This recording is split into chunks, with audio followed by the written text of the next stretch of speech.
السلام عليكم ومرحبا بكم كاملين. كنتمنى تكونوا بخير وعلى خير. اليوم ان شاء الله غادي نشارك معكم الدنجال في الفرن اللي كيجي رائع وصحي. تابعوا معايا المكونات وطريقه التحضير. بالنسبه للمكونات كنحتاجوا 4 دنجالات. الكميه كتبقى على حسب عدد افراد العائله. وكنحتاجوا واحد مطيشه كبيره حكيتها في الحكاكه رقيقه، واحد البصله صغيره مشلضه، واحد ملعقه كبيره ديال القزبر ومعدنوس، وجوج فصوص ديال الثوم، وجوج ملاعق كبار ديال زيت الزيتون، والفرماج الاحمر. وبالنسبه للعطريه كنحتاجوا نصف ملعقه صغيره ديال التحميره، والملحه والكمون والقليل ديال الابزار.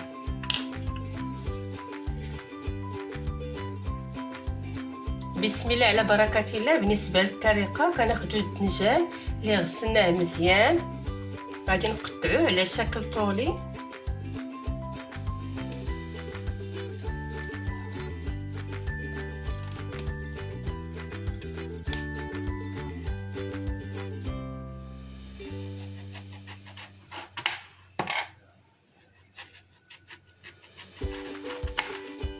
وكناخذوا اللاطه اللي غادي ندخلها الفران وكندهنوها بالقليل ديال زيت الزيتون.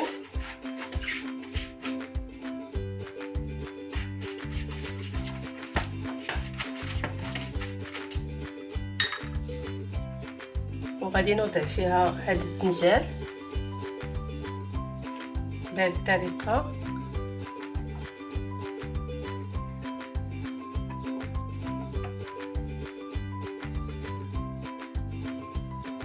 وغادي ندهنو الدنجال بالقليل ديال زيت الزيتون.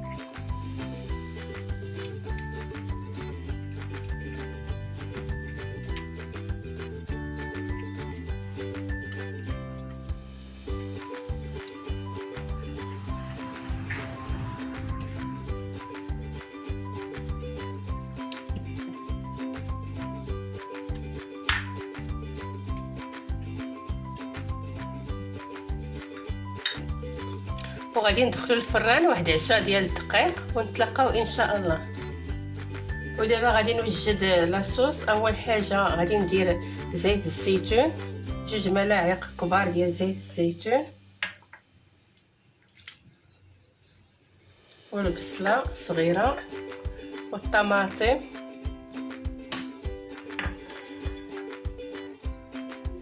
ملعقه كبيره ديال القزبر ومعدنوس، والعطريه،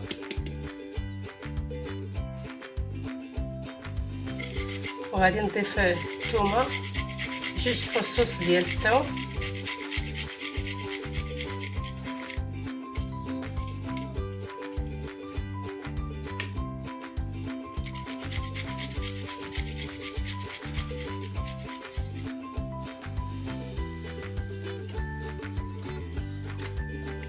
غادي نديرو هاد المقله فوق النار مهيله حتى كتشحر ونتلاقاو ان شاء الله.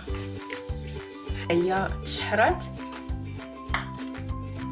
والدنجال ها هو تحمر. دابا غادي نديرو هاد لاصوص فوق هاد الدنجال.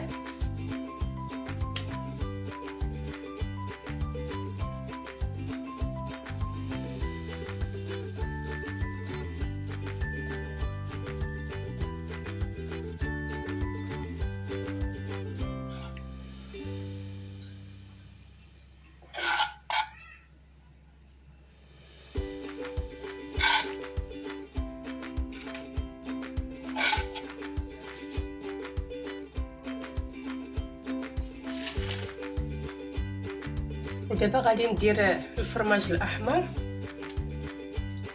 فوق هاد لاصوص.